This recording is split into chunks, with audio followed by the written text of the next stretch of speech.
Halo Sinekrip, balik lagi bareng gua Arya, host cadangan kalian semua di episode podcast Sinekrip.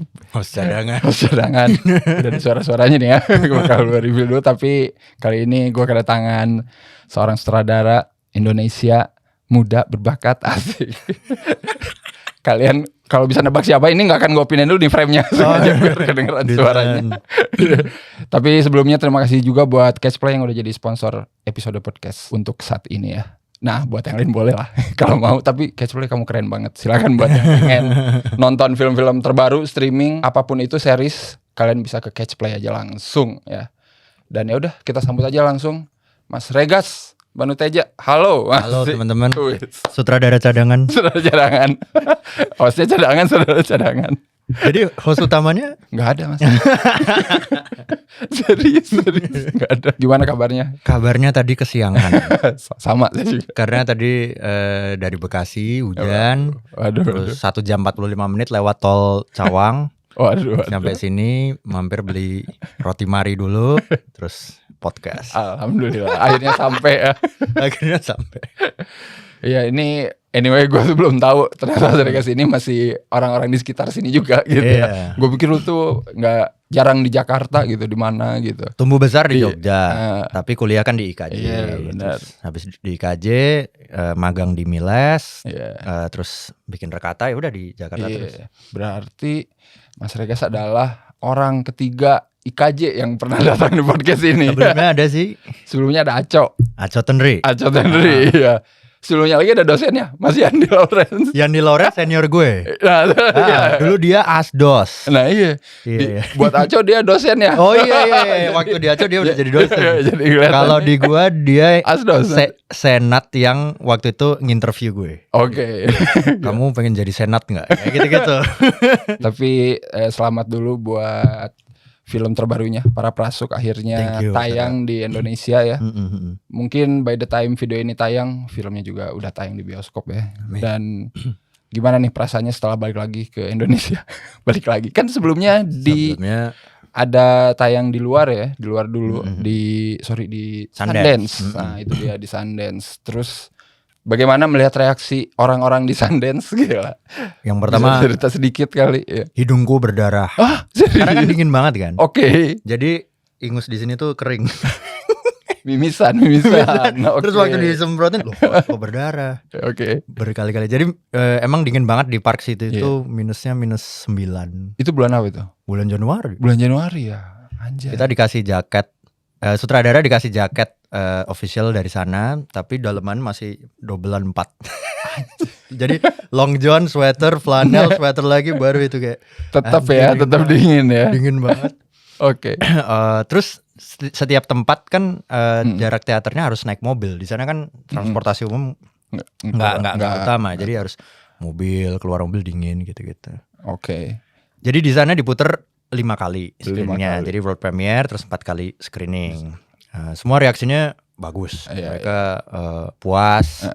Ada yang terharu, ada yang meluk Mbak Anggun habis itu.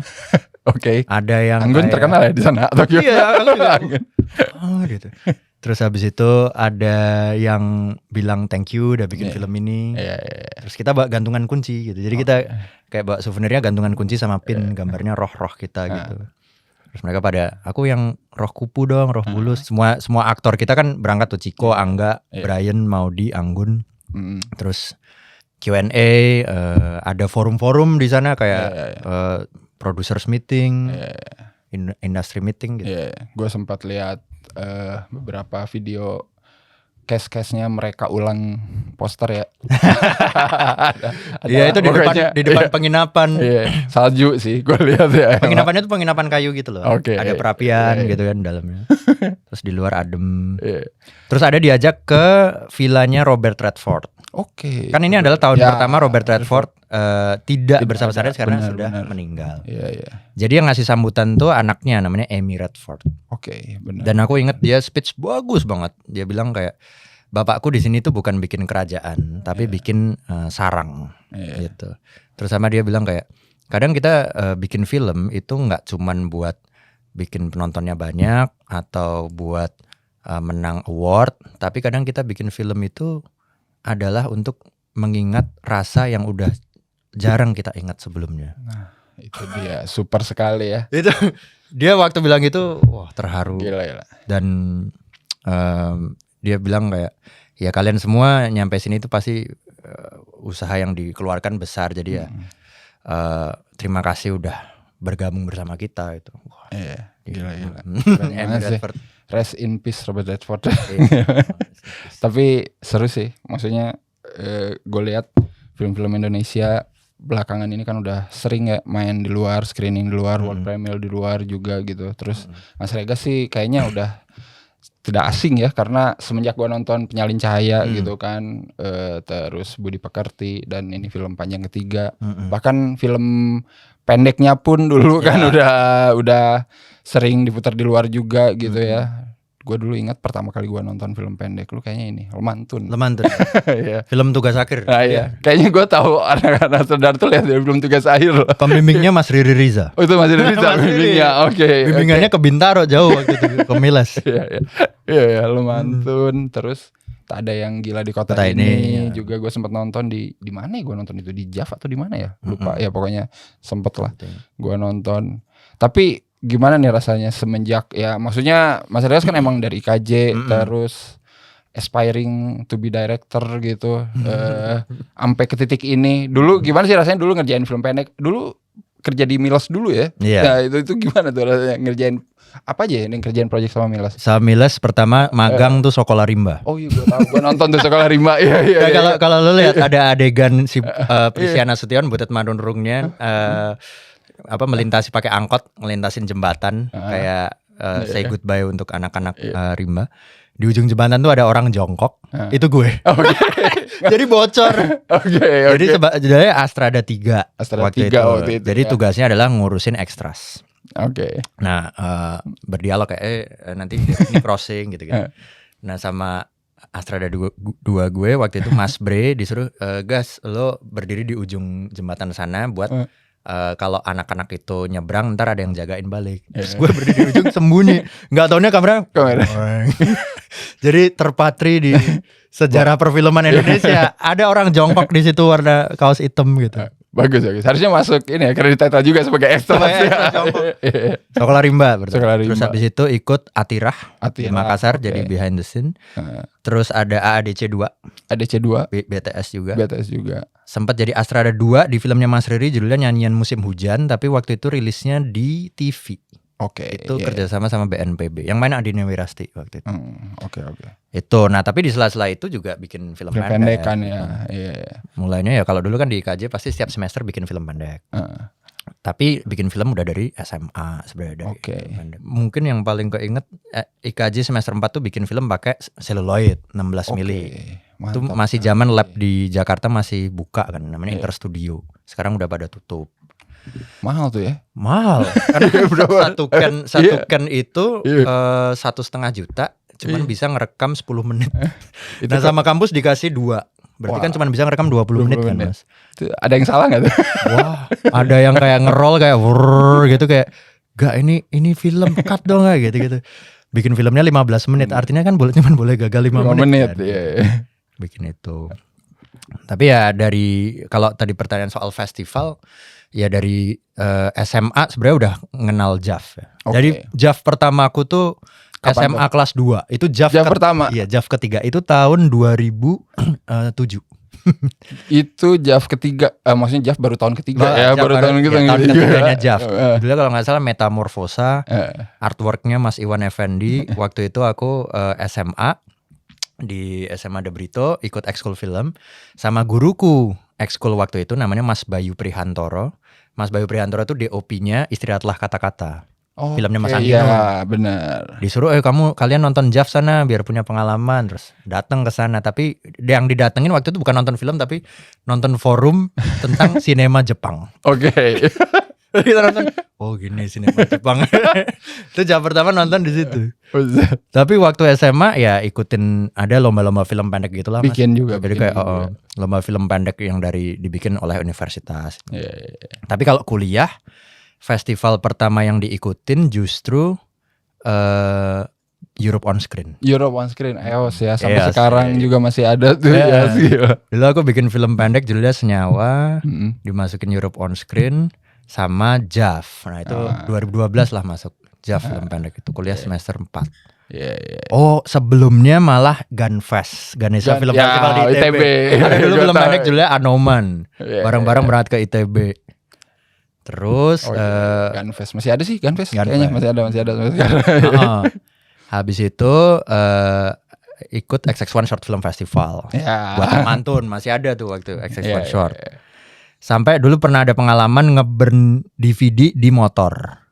Jadi dulu pernah coba lupa waktu itu Europe on Screen kalau nggak salah. Bawa laptop gitu. Jadi waktu itu kan submission masih pakai DVD, terus pakai cover, terus di print covernya gitu kan. Nah gara-gara editingnya molor, baru ngerender di Premiere tuh jam 1 siang, padahal jam 3 sore deadline. Kantornya Europe on Screen di Kuningan. Terus aku sama temanku dari IKJ, boncengin gue ekspor di motor gitu. Terus diboncengin waktu ekspor di motor. Setiap kali lewat polisi tidur, ekspor renderan burningan DVD-nya gagal. Gara-gara kalau burning itu kan harus kalau nggak dia scratch.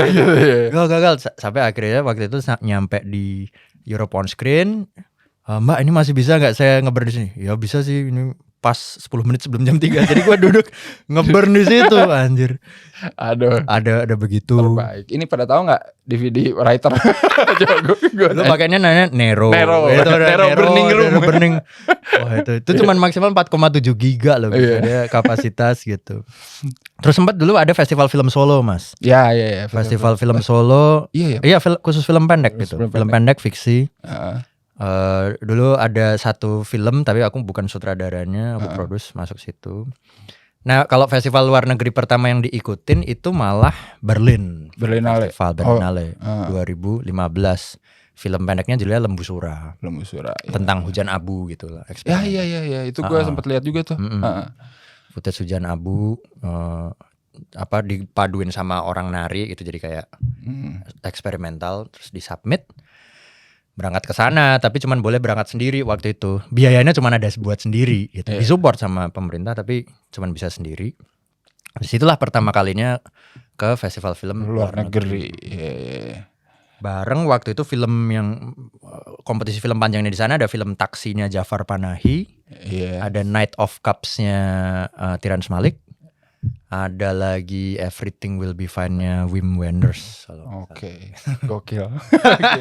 Sudah selama itu ya berpengalaman di festival luar negeri. Tapi kalau ngomongin festival gitu ya, luar negeri sama sekarang, terutama di tahun ini ya dalam 2-3 tahun terakhir gimana Mas Regas lihat perkembangan festivalnya? Sekarang kalau aku lihat kemarin di Sundance itu ya sekarang menjadi titik temu dari banyak banget industri PH gede gitu, kayak A24, Neon, Netflix gitu. Dan nuansanya dibanding dengan waktu 2015 ke Berlin, sekarang itu rasanya A24 tuh jadi satu benchmark yang kayak filmmu diakuisisi A24 atau ada potensi kerjasama sama A24 gitu. Rasanya tuh kayak itu kayak gitu. Sementara rasanya kalau dulu pertama 2015 Berlin itu belum seperti itu. Nuansanya masih ya banyak PH dan kemudian nggak harus ada benchmark budget produksi atau standar tertentu ya. Lebih beragam gitu. Jadi sekarang itu industri meeting rasanya filmmakernya yang ditemuin itu kayak di festival tuh sibuk melakukan meeting gitu. Kalau di saya kayak aku ada meeting sama Netflix, aku ada meeting sama Neon, ada meeting sama ini, harus menghadiri industry night ini gitu. Jadi mungkin ya kalau aku lihat nuansanya tidak secil waktu 2015. Kalau 2015 itu feelingnya pada saat itu ya ngomongin film, terus party, ngobrol aja lah ya gitu. Makan bareng gitu, terus ya lebih santai gitu. Tapi kalau sekarang rasanya semua orang tuh sibuk. Hektik gitu, bawa pasti ada aja yang bawa postcard, ada yang bawa ID, terus ada yang bawa barcode buat connect ke link Vimeo gitu kayak. Wah, hektik ya gitu. Ya, mungkin memang ya udah berubah. Iya kali ya. Mungkin semenjak ada OTT.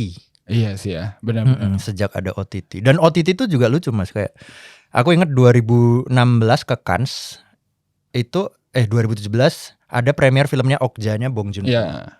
Dan itu pada saat itu Netflix itu di Cannes itu kalau nggak salah pada saat itu hanya boleh ketika filmnya ditayangkan di bioskop dulu. Ada waktu penayangan di bioskop dulu baru masuk Netflix gitu. Kalau nggak salah aku perlu double check. Sehingga pada saat itu kondisinya belum yang sebanyak sekarang meeting di Netflixnya gitu. Sekarang meeting sekarang Netflix ya. Banyak banget ya. Gila sih emang sih. Ya konten kan emang makin banyak ya sekarang. Jadi kayak semua pasti berusaha untuk menjual dan mengiklankan gitu. Tapi balik lagi ke Indonesia dan ngomongin para prasuk gitu ya yang baru aja tayang, menarik nih. Soalnya gua nonton film Mas Regas dari Penyalin Cahaya, even tadi gue sebutin dari film-film pendeknya gitu kan. Iya. Selalu ngasih hal-hal yang baru ya buat gue pribadi gitu. Dan mungkin relevan saat itu. Terus waktu setelah Budi Pekerti gitu, gue inget ada headline Regas akan garap film ketiga genre horor. Gue langsung kayak, hah?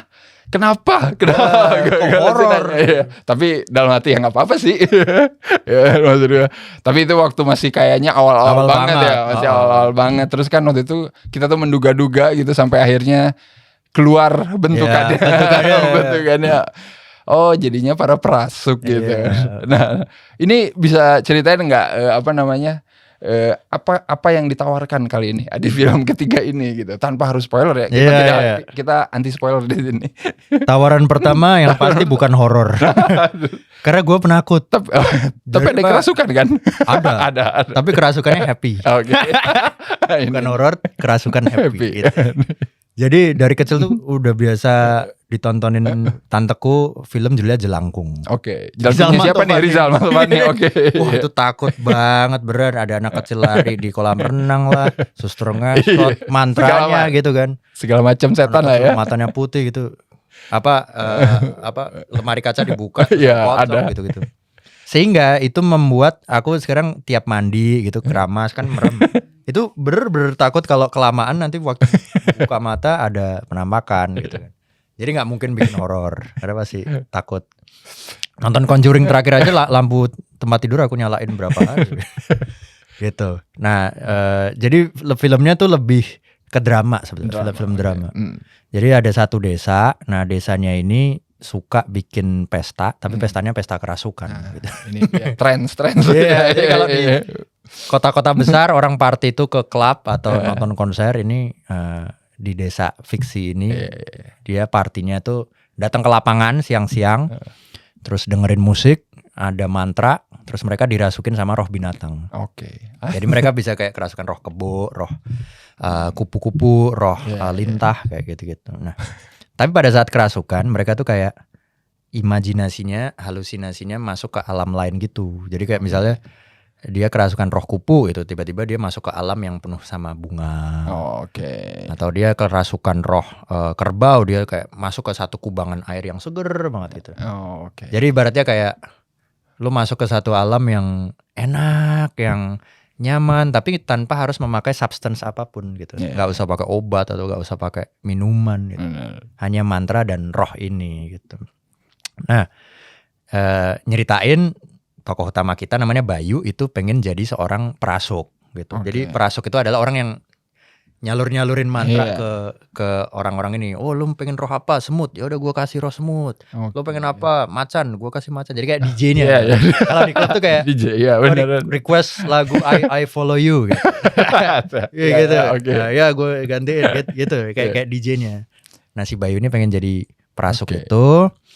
Tapi di saat yang sama si desa ini itu mau digusur, mau dibeli tanahnya buat dijadiin pabrik gitu. Nah, desa ini pengen kayak nggak mau, ini desa tempat kita tinggal hidup ya. Mereka mau mempertahankan desa ini dari penggusuran itu dengan cara bikin pesta kerasukan sebanyak-banyaknya. Oke. Udah kayaknya cukup. Gitu ya. Oke. Ide yang sangat menarik ya. Tapi apa namanya? Kenapa berpikir kerasukan? Bikin itu. Why gitu. Jadi pengalaman pertama gue terhadap roh gitu mas, kayak makhluk halus gitu loh. Itu SD sebenarnya. Gue nggak lihat, tapi adik gue sebenarnya yang lihat. Jadi adik gue tuh kayak punya indera keenam gitu. Oke, indigo. Iya, kayak gitu. Tapi dia nggak bilang, Mas aku punya indera keenam. Dia cuman bilang waktu itu TK, dia bilang, Mas di atap rumah kita tuh ada kucing tapi ukurannya sesapi, gedenya sesapi gitu. Males sih gue juga. Ada itu warnanya putih, ekornya ada 3 gitu, kukunya panjang gitu. Oh apa nih kayak anime Ghibli gitu. Oh kayak di Ghibli gitu. Kok keren banget gitu.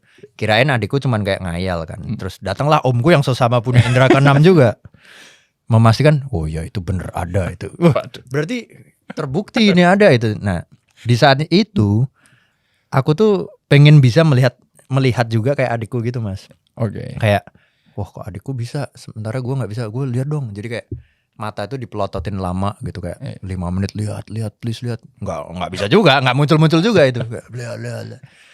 Nah di titik itu aku kayak ada jealous sama dia. Kok lu bisa main sama roh, karena si kucing itu bisa diajak dia main. Oke. Maksudnya kan kalau sekarang ini kan jadi kayak ini tuh apakah teman halusinasi. Tapi kok kalau teman halusinasi omku yang punya indera keenam dan temennya lagi mengkonfirm memang kucing itu ada. Dan dia bisa mainan sama si kucing ini, jadi kayak punya Pokemon gitu. Terus aku kayak sementara aku cuman stuck main PlayStation waktu itu kan.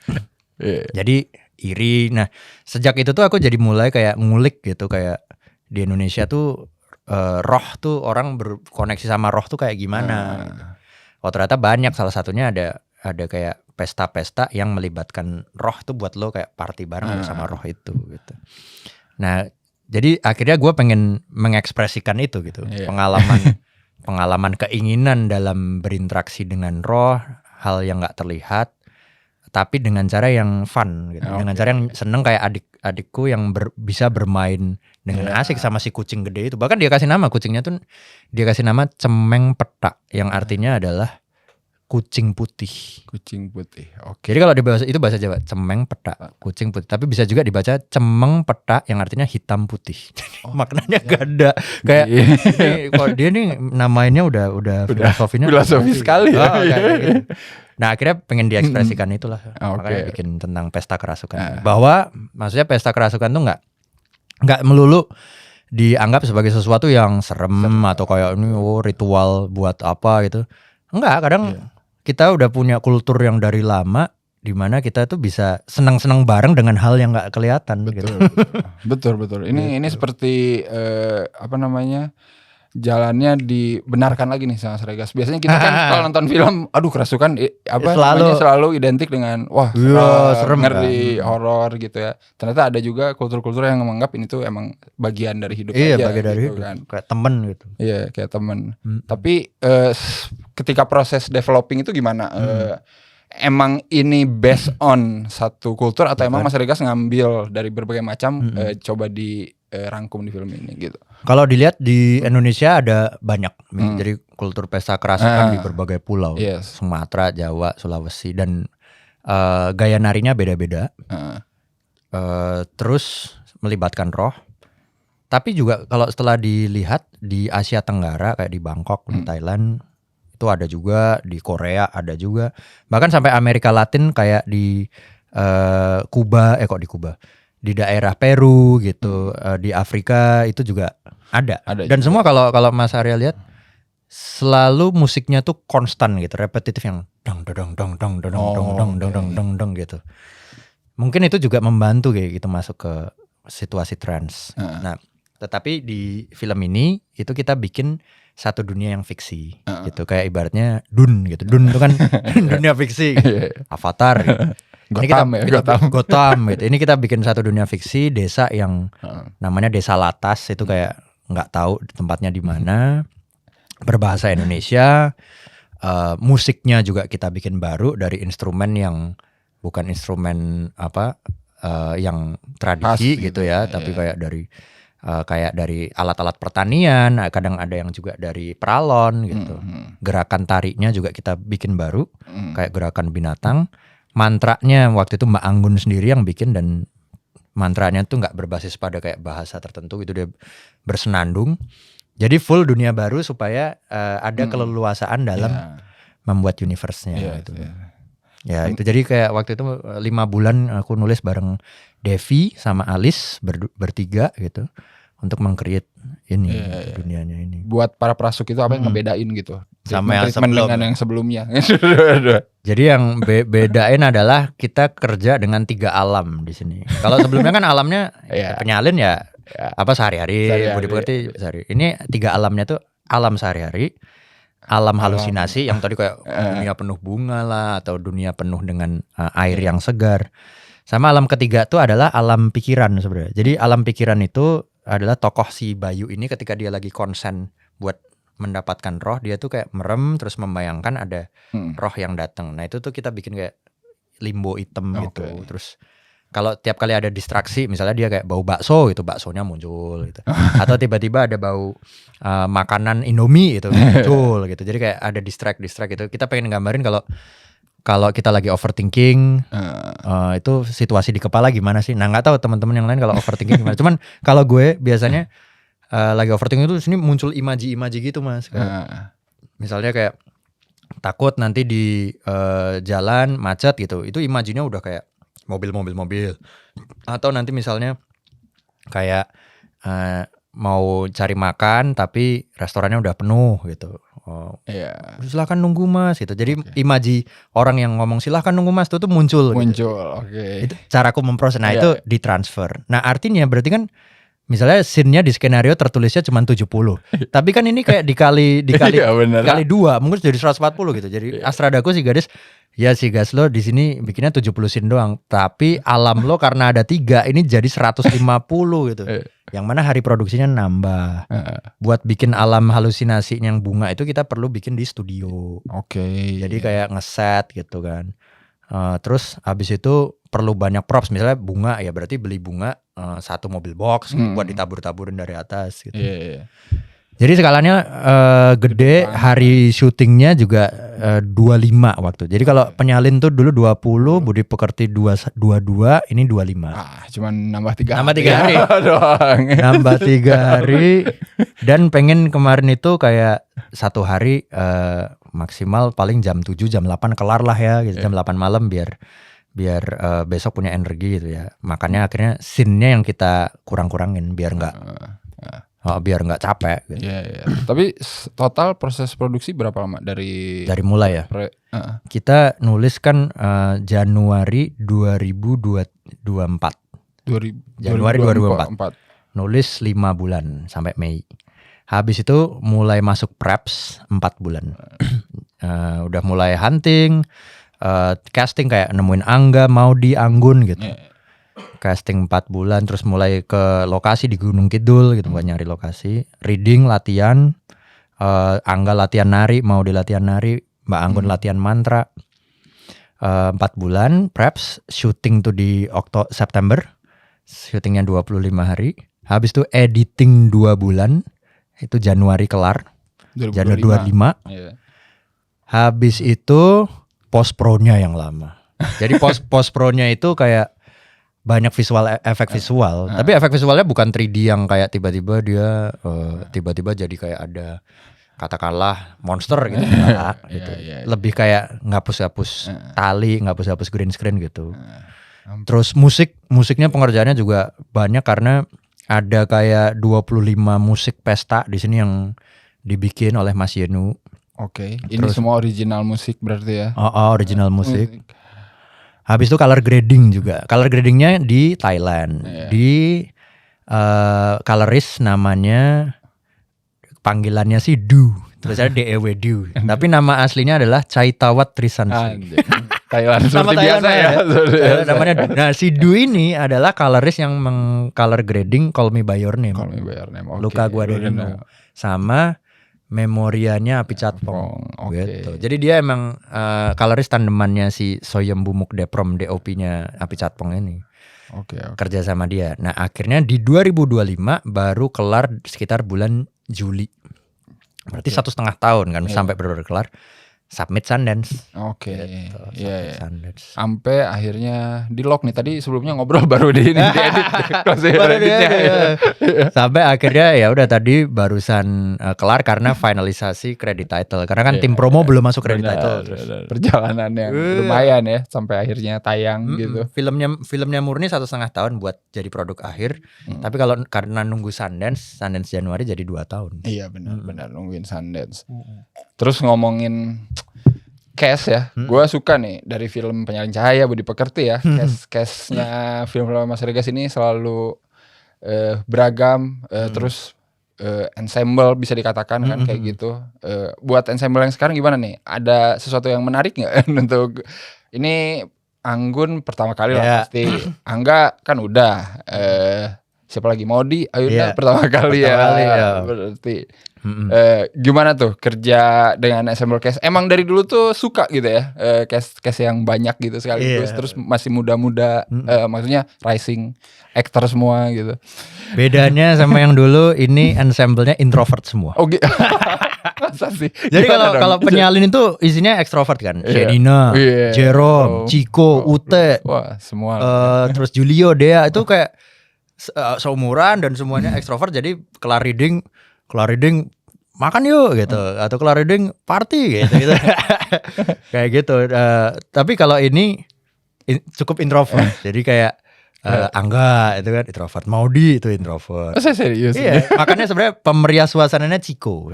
Chico ini emang dia emang bisa, dia interrogator. Jadi kayak suka nanya-nanya kayak kapan lo terakhir kali ngerasa lo pengen nangis? Ya gitu-gitu. Dia tuh mancing-mancing. Jadi kita tuh emang selalu ada proses bonding gitu habis big reading, kayak misalnya makan barbecue atau apa gitu. Nah, karena pada introvert yang memeriahkan suasana ini Chico gitu. Gue pengen nanya deh satu-satu. Apa fobia kalian? Oh, gue fobia barang gede. Oh, gue fobia air gitu-gitu, dicairkan oleh mereka. Akhirnya setelah kita beberapa kali bonding, akhirnya ya cair juga. Jadi udah nggak ada jaim-jaiman. Apalagi kan yang pertama kali main di film layar lebar adalah Mbak Anggun sebenarnya. Iya benar. Dia tuh dulu pertama kali. Dulu dia pernah main series di Prancis. Judul seriesnya adalah Cannes Confidential. Cannes Confidential. Jadi kayak ini seriesnya Cannes atau apa itu? Tapi Cannes Confidential, nggak tahu drama tentang apa. Tapi Mbak Anggun jadi salah satu main di beberapa episode gitu. Oh, bukan lead tapi ya dia di sana. Nah terus kali ini main pertama. Alasan pertama ngajak Mbak Anggun karena suaranya bagus banget. Kan di sini dia main jadi karakter namanya Guru Asri. Dia itu kayak dukun yang ngeluarin mantra. Nah butuh mantra yang strong. Nah akhirnya dialah yang kita ajak gitu. Akhirnya pertama kali, tapi surprisingly actingnya sangat cair ya, karena mungkin udah biasa nyanyi di panggung, dia sangat tahu tubuhnya, gerak ke sini gerak ke sana, pede banget, berkarisma. Jadi aku udah nggak terlalu banyak adjustment malah kalau si Mbak Anggun itu kayak, loh kok tahu-tahu udah jadi aja gitu, kok bagus gitu. Padahal pertama ya untuk film layar lebar. Pertama, dan menariknya adalah karena waktu itu kita kan ada 20 mantra roh. Nah kita yang meminta Mbak Anggun, Mbak lu aja yang bikin mantra rohnya gitu. Nah, itu gimana? Kita nggak usah bikin di skenario gitu. Jadi metodenya adalah Mas Yenu bikin musik, misalnya roh macan gitu ya. Roh macan dia udah bikin musik, tapi belum ada vokal gitu. Mbak, ini kita akan dengerin lo sekali aja musik ini. Setelah lo dengerin sekali, lo masuk ruang recording dan lo silahkan nyuara sesuka-suka lo. Gitu. Jadi kayak kita nggak akan mendirect lo bersuaralah sesuai insting lo aja gitu. Nanti kalau salah gimana? Ya nggak apa-apa, kita percaya ya, kalau salah ya kita tanggung bersama gitu. beban. Terus kayak, tapi ada take bisa take ulang kan? Oh nggak bisa. Ini jadi harus sekali. Iya, Mas Yenu musiknya bilang kayak cuman boleh sekali take. Kenapa? Karena take kedua itu instingnya pasti udah berbeda. Pasti udah akan overthinking dan ada mengkoreksi diri sendiri gitu. Oh serius? Iya. Ya udah, akhirnya dia masuk bilik recording, dengerin musik macan itu, terus dia mulai kayak wow gitu. Gitu. Cut. Dah 2 menit. Oke, roh macan dapet. Yuk roh berikutnya. Roh jago. Gitu. Jadi kayak semuanya direkam hanya sekali. Ya udah akhirnya jadilah itu 20 mantra yang Mbak Anggun ciptakan hanya sekali take itu gitu. Oke, untung nggak bahasa Perancis ya. Dia kelepasan ya. Love Young Rose. Takutnya kelepasan. Kalau mau di latihannya nari sebenarnya. Dia kalau tadi nari. Kalau Mbak Anggun adalah mantra, mau di nari karena ada kayak gerakan binatangnya ada kayak 10 gitu yang harus dia kuasai. Dan otot perut sangat dilibatin, jadi kayak gerakan kebo lah, gerakan kupu-kupu, gerakan bulus, kura-kura gitu. Angga, Ciko, Brian karena alat musik ya mereka belajar alat musik. Jadi belajar dari ritme ketukan dari awal gitu kayak bertempo, nada gitu. Angga slompret, Brian tam-tam, Ciko gitar. Iya. Ini band yang ini ya. Band yang seru ya. Latas Boys ini ya. Seru.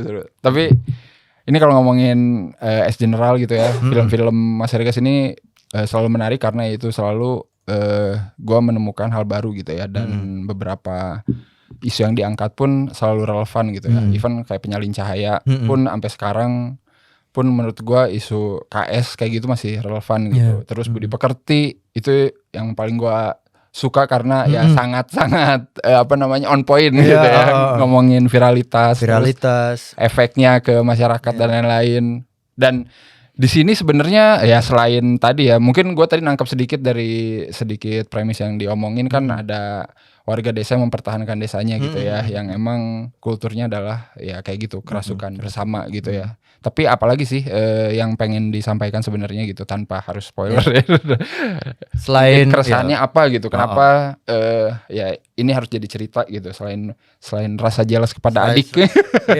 Berarti tadi kan penggusuran jealous pada adik. Ini lebih ke berdamai sama masa lalu. Oke. Jadi ini ya nggak begitu spoiler kok.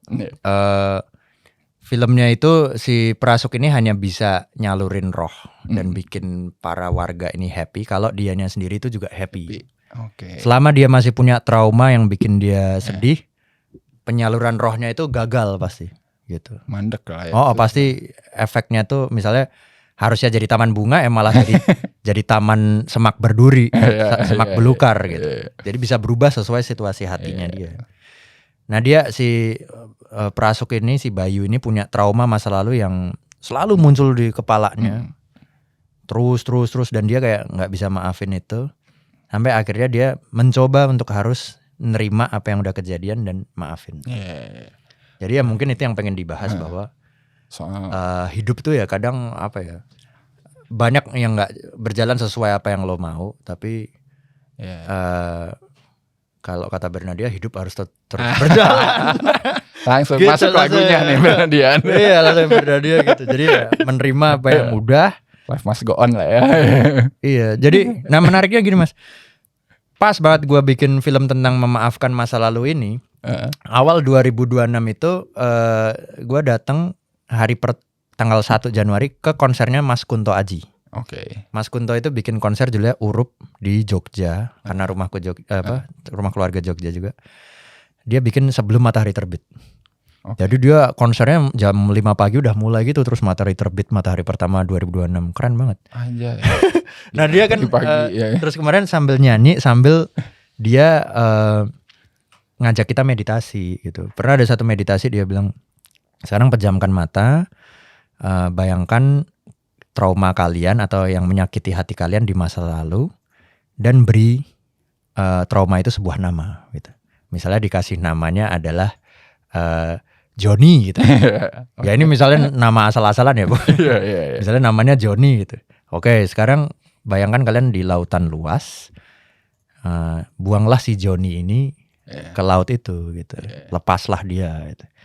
Terus kemudian Johnny-nya perlahan bayangkan mengapung jauh sampai kamu gak bisa melihat Johnny itu lagi. Tapi kalau Johnny itu kembali lagi perlahan ke pesisir, tidak apa-apa, biarkan, itu wajar. Lepaskan lagi, dia kembali lagi, biarkan saja. Sampai ada kalanya kamu bisa melepaskan Johnny ini sampai betul-betul dia hilang di lautan gitu. Nah di situ aku nangis tiba-tiba denger itu kayak sangat menenangkan, sangat bahwa aku pun sendiri harus mencoba melepaskan apa yang menjadi trauma di masa lalu atau hal yang menyakitkan. Dan pas sekali dengan film yang sedang ku buat gitu.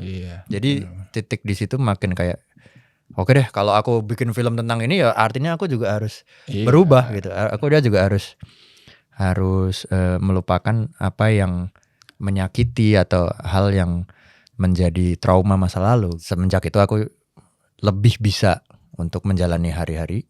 Meskipun beberapa kali ya si Imaji Joni yang tadi Mas Kunto bilang itu datang lagi ya, tapi kan nggak apa-apa bisa. Iya, benar. Menarik juga ya. Terima kasih Mas Kunto Aji. Ada di closing credit kayaknya nanti ya. Ada nggak? Mas Kun sekalian diedit dulu nanti diketik. Oke, sekarang gue mau ngomongin film Indonesia secara general ya. Ini gue tuh melihat ya dalam beberapa tahun terakhir ya, atau ketika dari pertama Cinecrip ada gitu sampai sekarang ngelihat film-film Indonesia yang udah makin beragam gitu, dan gue lihat emang sutradara-sutradara generasi baru itu nggak banyak ya. Maksudnya Mas Regas tuh menurut gue salah satunya gitu ya, sutradara generasi baru di film Indonesia gitu. Nah, gue pengen nanya aja pandangan lu gimana nih? Gimana caranya biar sutradara-sutradara kita tuh berani lagi, lebih mendobrak lagi gitu tanpa harus takut, karena gue selalu lihat lu bikin film tidak pernah ada yang sama gitu. Maksudnya selalu ngasih kebaruan gitu kan. Sementara kita kan hidup di industri yang emang kayaknya demand-nya mengikuti gitu kan. Penonton sukanya ini ya ini aja terus gitu gue bikin. Gimana Mas Regas lihat kayak gitu? Apalagi kan penonton sekarang udah tinggi ya. Maksudnya penonton film Indonesia udah tinggi-tinggi kan, gila. Film bisa 10 juta, 9 juta gitu kan. Cukup ada yang berani ya, seniorku IKJ Bang Yandi Lawrence ini. Tentu saja. Waktu bikin JZDev itu adalah satu bukti kalau eksperimentasi bentuk tuh bisa ada yang nonton juga, berhasil juga gitu kan. Bahwa punya warna lo sendiri tuh nggak apa-apa lo sekarang. Ya mungkin biar resikonya nggak terlalu besar adalah kita memanage budget produksi. Kadang tuh kan sekarang takutnya adalah budget produksinya gede, jadi harus minimal 500.000 penonton di bioskop baru balik modal. Sehingga kita takut nih kalau bikin yang lebih eksperimental gitu kan.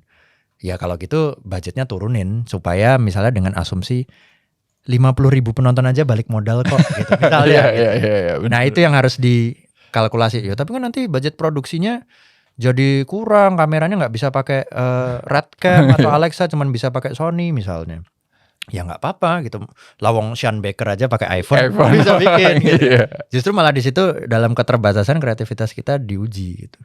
Dan mungkin ya itu ya kayak selama kita bisa tahu budget produksinya cuma segini, ego kita turunin, tapi kita fokus ke yang pengen ditonjolin aja gitu. Misalnya ya kayak tadi JZDev kan ya dia fokus hitam putih gitu. Terus mungkin kalau film searching gitu, searching kan ya udah dari layar aja, normal activity gitu kan. Dan justru malah kebaruan bentuk itu bisa terjadi gitu malah ketika ada keterbatasan gitu. Abbas Kiarostami gitu misalnya bikin film Taste of Cherry ya udah dari mobil gitu, dilihatin dari mobil, jendela mobil gitu, malah jadi satu bentuk baru gitu. Ya itu menurutku karena who knows misalnya di Indonesia memang yang menonton nggak begitu banyak 50.000, tapi selama itu membuatmu balik modal kan bisa jadi bikin film lagi. Bisa bikin film lagi, nanti ditabung dikit nambah lagi. Dan jangan sedihnya kan adalah misalnya orang memutuskan bikin film dengan yang satu film katakanlah pengen bikin warnanya warna infrared gitu kayak warna bisa juga kan ada misalnya sutradara baru yang bikin satu film tuh infrared semua nih, aku pede berani kayak bikin, jadi nggak perlu properti yang mahal-mahal gitu. Tapi nanti penonton Indonesia cuma 50.000, ya nggak apa-apa, jangan-jangan nanti A24 ngambil film lo gitu. bisa didistribusin, lo bisa bikin versi di Amerika sana gitu, atau di luar negeri, atau ada PH Perancis yang akan mendukung buat film lo berikutnya gitu. Nggak usah takut ya. Tapi harus memanage budget. Jadi kuliah sebagai ini veteran dari film pendek yang sudah mengalami banyak budget ya. Kuliah S2 manajemen ekspektasi. Tapi dari 3 film manajemen ekspektasi lagi benar juga. Tapi dari 3 film panjang lo Mas, yang paling mahal Para Prasuk. Iya. Itu yang paling mahal. Penyalin paling murah, habis itu Budi Pekerti. Oh ini Penyalin paling bagus murah. ya. Jadi kayak naik gitu ya. Naik. Ya, oke. Penyalin tuh gara-gara semua lokasinya itu di areal Palmerah. Jadi kayak karena Covid juga, jadi satu tempat gitu. Jadi nggak terlalu mencar-mencar. Kalau Budi Pekerti mungkin jadi ininya gara-gara udah film kedua. Jadi artinya film pertama kan masih banyak yang bantu gitu kayak ya udah bantu ya. Tapi film kedua kan lo udah film pertama, film kedua beda dong gitu. Iya. Dan di Jogja pula syutingnya gitu. Nah film ketiga lebih beda lagi, lebih kayak tiba-tiba semuanya jadi mahal. Covid juga sudah selesai sehingga harga diskon itu juga udah hilang. harus the real harga. Ekstrasnya juga banyak soalnya Mas. Jadi kayak pakai ekstras kayak 800 itu jadi kayak ramai ya gitu. Jadi kan ya karena harus bikin desa kan. Tapi kalau ngomongin ya gue tahu sih referensi lu pasti banyak Mas. Tapi untuk setiap lu bikin film baru gitu, lu selalu ada nggak sih influence gitu? Maksudnya gue bikin Pengen Cahaya itu karena apa gitu. Nonton kalau Para Prasuk gitu juga lu ada. Kalau filmmaker yang dari Penyalin, Budi Pekerti dan Para Prasuk selalu ada gaya storytellingnya itu Asghar Farhadi. Asghar mantap sekali. Asghar Farhadi Iran kan dia Separation, Salesman, A Hero gitu-gitu. Itu yang aku belajar dari dia adalah ketatnya storytelling. Jadi kayak konflik langsung disambut konflik. Ternyata konflik yang sebelumnya udah lo pikir lewat ternyata ada twist di sini. Nah itu membantu buat bikin storytelling tuh penonton nggak ada waktu buat benerin posisi duduk. Gitu. Jadi terus terpaku ya. Nah ada juga yang seperti itu yaitu Ben dan Josh Safdie. Kayak kemarin Marty Supreme maupun Uncut Games itu kan juga ketat. Tapi menurut gue konfliknya dia kecepetan. Gue kayak wajir cepet banget sampai bahkan kamera lo close up gitu kan. Jadi Asghar Farhadi itu buat dari referensi buat ketatnya skenario. Terus kalau dari dulu yang selalu jadi kayak pemantik ternyata bisa bikin film tuh bisa begini ya itu Yorgos Lanthimos ya. Yorgos pas pertama kali gue lihat Doktut itu adalah pertama kali gue kayak kok ya kepikiran ya bikin absurd kayak gini gitu loh. Dia kan bikin kayak satu keluarga yang di rumah nggak boleh keluar rumah sampai umur 17 sehingga mereka taunya ya dunia itu ada di luar sana ada kucing yang bakalan makan lo gitu. Sampai dia kayak ya perilakunya kayak anak kecil gitu. Ya juga ya kenapa nggak mendobrak. Akhirnya beberapa elemen absurdity ini banyak dihadirkan gitu di film gitu. Kalau di Penyalin itu ya waktu Rama tuh datang di tengah kabut gitu. Kalau Budi Pekerti itu waktu mereka berbaring di kolam. Ini Para Prasuk nanti ada lagi. Jadi kayak itu udah kayak ciri khas gitu ya. Pengennya tuh kayak ada satu mendobrak kayak mendobrak habit yang kita udah biasa itu. Misalnya kalau gue ketemu Mas Arya kan biasanya halo Mas apa kabar salaman kan. Tapi kan kalau misalnya gue pengen mendobrak gue bawa termometer bidik. Halo Mas gimana kabarmu? Terus gue cetit ke lo cetit ke gue. Oh lo hari ini sehat ya. Oh lo juga sehat. Itu kan juga sebenarnya manusia bisa melakukan itu. Tapi manusia tidak melakukan itu karena kita udah punya pattern yang dari dulu udah terjadi. Nah makanya pasti ada satu adegan yang gue selalu bikin yang mereka keluar dari kebiasaan. Ngomongin Yorgos mendukung dia untuk Best Picture tahun ini. Bugonia gue nonton di pesawat Ana. Oh gitu. Gue belum nonton sih karena emang belum tayang ya di Indonesia sebenarnya. Jadi waktu pesawat dari LA ke Salt Lake itu ada Bugonia. Ada Bugonia. Nonton pakai ada watermarknya Ana gitu ya udah deh. Dan pakai ini kualitas itu tapi ya suka banget. Tanpa spoiler filmnya gue merasa Yorgos kembali ke saat zaman dia bikin film di Yunani. Karena kan dulu Doktut Yunani kan. Lobster dia udah pindah ke Hollywood. Semenjak Lobster. Tapi Lobster masih ada di sana. Habis itu Favorite, Poor Things. Nah, Kind of. Terus kemudian Bugonia ini kayak dia kembali ke era dia Doktut. Simple gitu. Tapi kalau Best Picture ya karena gue udah lihat One Battle After Another, terus ada Marty Supreme, ada Hamnet belum nonton. Hamnet belum gue. Jadi ya mungkin Gue lebih suka One Battle After Another. Sama lagi. Gimana ya? Kita pendukung PTA ini. Iya. Tapi One Battle itu emang salah satu film yang paling asik sih tahun lalu gitu ya. Asik. Iya. Yang gak gua sangka keluar dari PTA gitu. Ya gitu. Iya, maksudnya kan kirain dia kan dulu Phantom Thread gitu kan. Film dia kan stylish banget ya gitu. Beda ya. Oke, Yorgos sama Asghar Farhadi. Yorgos sama Asghar. Iya, gue pernah nonton Hero kan sama istri gue. Wah, dia suka banget tuh, gila. Iya. Padahal itu cuma cerita orang nemu ini terus muter-muter gitu, tapi kayak iya benar storytellingnya sih. Emang. Sampai gue pantengin wawancaranya si Asghar dan dia bilang kayak ya itu emang skill dalam nulis sih. Dia bilang kayak pokoknya you cannot escape dari ini maze yang udah gue bikin gitu. Dia selalu gitu sampai ada ini satu hal ketemu sampai ending. Nah dia juga cerita bahkan gue sering merevisi dialog di set sampai ada yang di separation tuh kan syutingnya di apartemen doang, dia nulis gitu. Keren ya.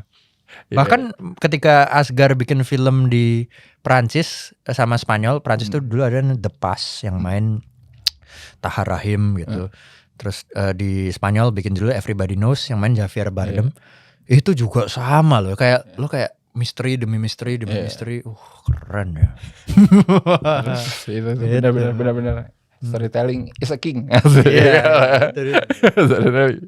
Tapi kalau ngomongin itu influence film luar ya, kalau film Indonesia sendiri ada nggak yang membekas? Yang pertama yang membekas pertama tuh yang sampai gue membordir muka wajahnya di jaket jeans gue waktu SMP. SMP nih ya. Adalah Gi. Jadi Gi, Mas Riri waktu itu gue kelas 2 SMP nonton Gi tuh di TV. Waktu itu di channel TV kan dulu masih sering ya film Indonesia diputar di TV. Jadi ada iklan. Dan gue tuh terkagum-kagum bagaimana Mas Riri membuat set tahun 60-an yang realisnya minta ampun. Dialognya juga bagus, aktingnya Niko bagus, Sita Nursanti bagus, Lukman bagus. Sinematografinya Mas Yudi Dato juga bagus banget. Masih pakai celluloid dan kisahnya juga bagus meskipun pada saat itu filmnya lumayan panjang ya gitu. Sampai gue memutuskan pengen membordir muka Gi itu di jaket jeans. Nah, muka yang gue bordir pertama adalah mukanya Nicholas Saputra. Muka dari Nicholas Saputra yang di cover. Terus bapakku waktu itu lihat, loh kok yang kamu bordir mukanya Niko, kenapa gak mukanya Suhogi asli? Ini Suhogi gitu. gue. Iya. Terus akhirnya aku nyari fotonya Suhogi ya. Terus dibordir, dipasang di jaket jeans gitu.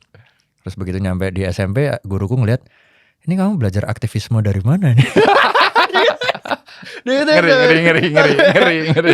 Dari film. Soalnya di bawah tulisan mukanya Suhogi gitu, gue juga bordir lebih baik diasingkan daripada menyerang pada kemunafikan. Terus dia kayak, ini yang ngajarin kamu siapa ya? Gitu. Nah itu gitu. Jadi bahkan sampai gue beli DVD-nya Gi, sampai gue pelajari gestur-gestur naturalnya Mas Riri yang dipakai buat acting tuh natural. Contohnya misalnya ada adegan yang kayak, ayo kita berangkat ke sana. Terus dia kayak kunci mobil gitu. Itu kayak gestur yang ringan tapi kayak realis gitu. Soalnya kayak nggak di script gitu. Atau kadang yang kayak Niko actingnya tuh agak nyengirnya agak gini kayak, saya bisa bantu nanti balikan barangnya di Gute gitu. Nyengirnya ini tiba-tiba Niko nggak menjadi Niko tapi menjadi Gi gitu. Cara jalannya. Wah keren banget. Nah itu jadi ini utama. Itu Gi yang benar. Yang kedua yang membuat gue terbuka gitu ya kayak wah anjir sinema tuh bisa diginiin. Itu adalah film rekomendasi yang direkomendasikan nyokap pada saat SMA kalau nggak salah, SMP atau SMA. Kamu mesti nonton ini mumpung belum habis di bioskop. Opera Jawa. Mas Gari Nugroho. Jujur di awal kayak ini film katanya nyanyiin doang sama musik gitu kan. Apalagi belum terlalu banyak mengenal film waktu itu. Tapi setelahnya gue nonton Opera Jawa di DVD itu berkali-kali. Maksudnya mulai dari performanya Mas Eko Supriyanto nari, Mas Miroto penari almarhum, Artika Sari Dewi yang main di situ.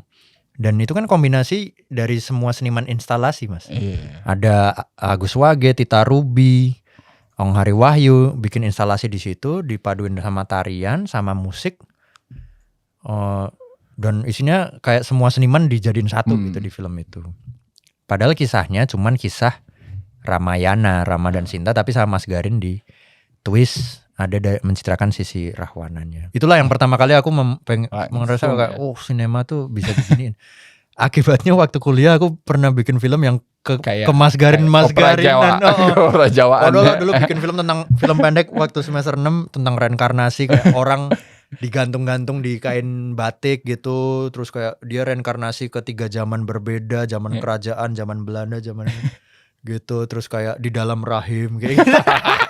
Artau semua gitu, anjir. Kayak pokoknya yang penting gambarnya bagus. Nah itu gue submit ke Festival Film Solo, ngerendernya di mobil perjalanan dari Jogja ke Solo. Kalau tadi ngerender di motor ya, ekspornya di mobil gitu.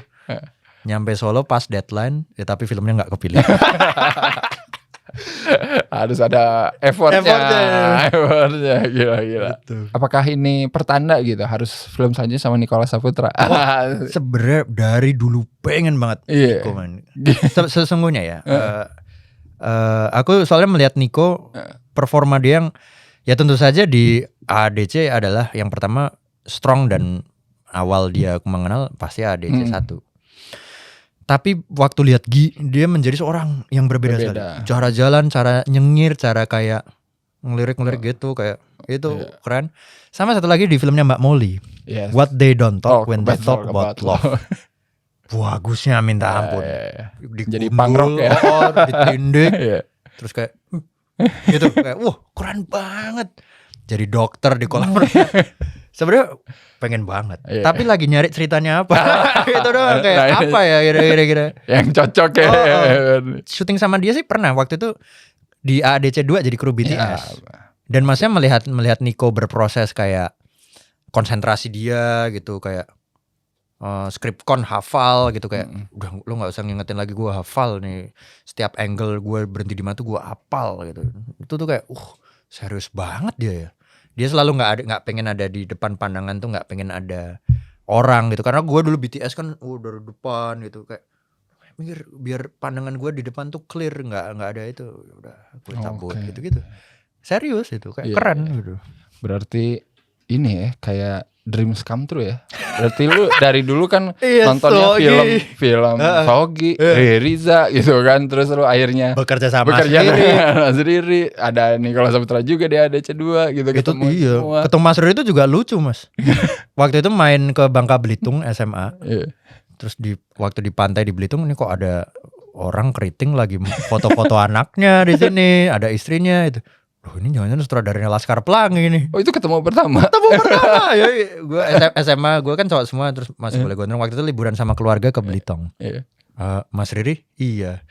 Wah, saya ngefans Mas dari saya boleh foto? Boleh. Ada fotonya. Oke. Itu jadi emang dia habis syuting Laskar Pelangi. Jadi waktu pesawat balik dari Belitung ke Jakarta, satu rombongan itu adalah rombongan Laskar Pelangi gitu. Wah, anjir beruntung banget. Foto satu-satu. Nah dari situ pertama ketemu, terus waktu kuliah ngajuin magang. Mas, dulu saya yang pernah ketemu Mas Riri di pantai. Saya boleh magang di Mas Riri nggak? Oh gitu ya. Saya lihat film pendek kamu dulu deh gitu. Akhirnya aku kasih film pendek Senyawa yang di jam tadi itu. Terus minggu kemudian dia bilang, ya udah boleh. Hari ini ada reading sama Prisya Nasution di Miles di Bintaro. Kamu datang ke sini ya? Wah siap. Langsung gue naik motor ke sana. Mantap. Nah, gitu. Gila, itu perkenalannya dari nggak sengaja dulu ya. Dari universe. Nggak sengaja. Gila. Nah itu dia. Siapa tahu kalian ketemu siapa gitu nggak sengaja. Ternyata emang udah takdirnya ya gitu. Mas Riri ini. Mantap. Oke lah. Tapi kita sekarang mau ngomongin hal yang lain juga yang menarik gitu ya di industri film ini sebelum menutup gitu. Gue selalu nanya sama teman-teman yang datang ke Cinecrip gitu, filmmaker sekarang kan udah banyak bikin karya, tapi kita lihat juga penontonnya udah makin banyak dan kritik dan opini pun makin banyak juga, apalagi di era internet sekarang kan, di era semua udah bebas bisa punya platform banyak gitu ya. Kalau dulu mungkin kita terbatas ngelihat ulasan atau kritik hanya di koran atau di majalah, tapi sekarang kan udah di mana-mana. Gimana ngelihatnya Mas Regas sama fenomena ini gitu, di mana semua orang udah bisa beropini, review apapun itu gitu, dan apakah itu jadi sinyal yang oke atau makin banyak noise aja? Iya, ya nggak apa-apa. Kayak makanan kan. Maksudnya emang mungkin kalau misalnya kita bikin gudeg gitu, belum tentu orang yang nggak suka gudeg suka gitu. Iya, benar. Atau misalnya bikin nasi goreng dibakar misalnya, atau ada itu kan juga belum tentu orang suka gitu. Ya nggak apa-apa gitu, maksudnya setiap orang kan bebas dengan selera masing-masing gitu. Dan ya komen tuh nggak masalah, tapi malah justru dengan semakin banyaknya review mungkin juga penonton kita lama-lama juga akan terbiasa bisa memilah.